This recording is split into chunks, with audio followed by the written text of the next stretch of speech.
नमस्कार दोस्तों, आज बात करने वाले हैं कि आखिर दुबई के पास कहां से आया इतना ज्यादा पैसा, क्या है इसका राज। असंभव कार्य को संभव करके दुबई बना आज सपनों का शहर। इसको समझने के लिए 50 से 60 साल पीछे चलते हैं।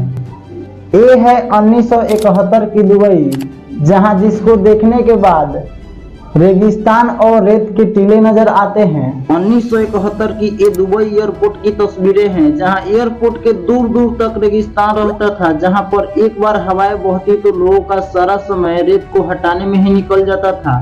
आज वो सपनों के शहर के रूप में गगनचुंबी इमारतें और हाई फाई टेक्नोलॉजी और डेवलप कंट्री कैसे बना। दुनिया में इतना कम समय में कोई देश ने विकास नहीं किया। जहां 30 से 40 साल पहले सिर्फ धूल उड़ती नजर आती थी, वहां दुनिया की सबसे अच्छी सड़कें और अत्याधुनिक चीजें नजर आती है। जहां काफी दूर दूर तक एक या दो मंजिला इमारत देखने को नहीं मिलता था, वहां आज सुंदर गगनचुंबी इमारतें खड़ी है और दुनिया भर के पर्यटक वहां घूमने के लिए जाते हैं। केवल पर्यटक ही नहीं, बहुत सारे बिजनेसमैन और कारोबारी लोग जिनकी प्राथमिकता लंदन, पेरिस और न्यूयॉर्क होते थे, अब वो दुबई के रुख करते हैं। अगर आपको लगता है कि दुबई तेल के वजह से अमीर है, तो आपको बता दें कि दुबई में तेल की खोज 50 साल पहले की गई थी, लेकिन यह इसकी कमाई का केवल 1% ही है। अगर इतिहास के पीछे जाएं तो वर्ष 1770 से 1930 के दशक के अंत तक यहाँ का मुख्य आय का स्रोत मोती उद्योग था, जो मौजूदा संयुक्त अरब अमीरात के पीछे असल की कहानी है। फारस की खाड़ी और मछुआरों के गांव के निवासी मोती की खोज में समुद्र में गोता लगाकर अंदर जाते थे और शुरुआती व्यापार का यही तरीका था। हालांकि इसके बाद कुछ बड़ा करने के लिए अलग ही तरीका निर्धारित किया गया।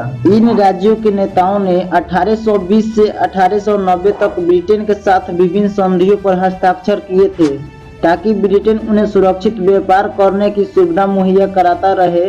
उस समय उपमहाद्वीप पर अंग्रेजों का शासन था, इसलिए इन राज्यों की मुद्रा भी भारतीय रुपया ही थी और अमीरात के लोग इसी मुद्रा के जरिए लेन देन करते थे। 1959 में इसका नाम बदलकर खाड़ी रुपया कर दिया गया। शुरू में इसकी कीमत भारतीय रुपये की बराबर थी। बाद में स्वतंत्रता के बाद इन राज्यों ने अपनी मुद्रा की शुरुआत की। जवाहरलाल नेहरू विश्वविद्यालय के डायरेक्टर ऑफ गर्ल्स स्टडीज के प्रोफेसर AK पासा के अनुसार लगभग 100 साल पहले क्षेत्र के व्यापारी, चाहे वो भारत के हो या फारस या इराक के हो, सब धीरे धीरे यहाँ आकर जमा हुए और यहाँ से व्यापार का गढ़ बन गया। जब ब्रिटेन ने यहाँ तेल की खोज की तो अबू धाबी के शासक शेख जायद बिन सुल्तान अल नहयान और दुबई के शेख राशिद बिन रईद अल मखदूम और संयुक्त अरब अमीरात के अन्य नेताओं को कमाई होने लगी। शेख जायद के बाद संयुक्त अरब अमीरात के पहले राष्ट्रपति बने और शेख राशिद पहले उपराष्ट्रपति बने। दुबई में आज वहाँ वर्ल्ड क्लास रोड, दुनिया की सबसे बड़ी बिल्डिंग, सबसे बड़े मॉल और सबसे बड़े होटल, दुनिया की सबसे ऊंचा रेस्टोरेंट और दुनिया की सबसे ऊंची लिफ्ट है।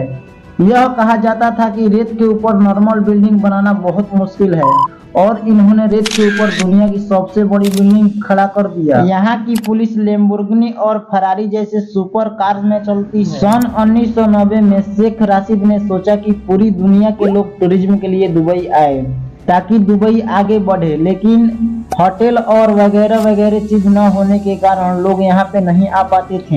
इसका हल निकालने के लिए दुबई ने अपने टूरिज्म के अंदर एक चीज को ऐड किया जो पूरी दुनिया में फेमस और पॉपुलर चीजें थी, उनको और बड़े स्तर पर दुबई के अंदर लाया गया। सन 1999 में दुबई में बुर्ज अल अरब होटल बनवाया गया। ये उस समय का दुनिया का सबसे बड़ा होटल था, जिसे आर्टिफिशियल आइलैंड पर बनाया गया था, लेकिन यह होटल सही से चलता। इसी बीच 1999 में शेख राशिद की डेथ हो जाती है। उनके बेटे शेख मोहम्मद बिन राशिद दुबई के प्रिंस बनते हैं। शेख मोहम्मद बिन राशिद भी अपने पिता के तरह थे। उन्होंने दुबई को और तेजी से आगे बढ़ाया और अपने पिता के सपनों को पूरा करने के लिए तेजी से आगे बढ़े।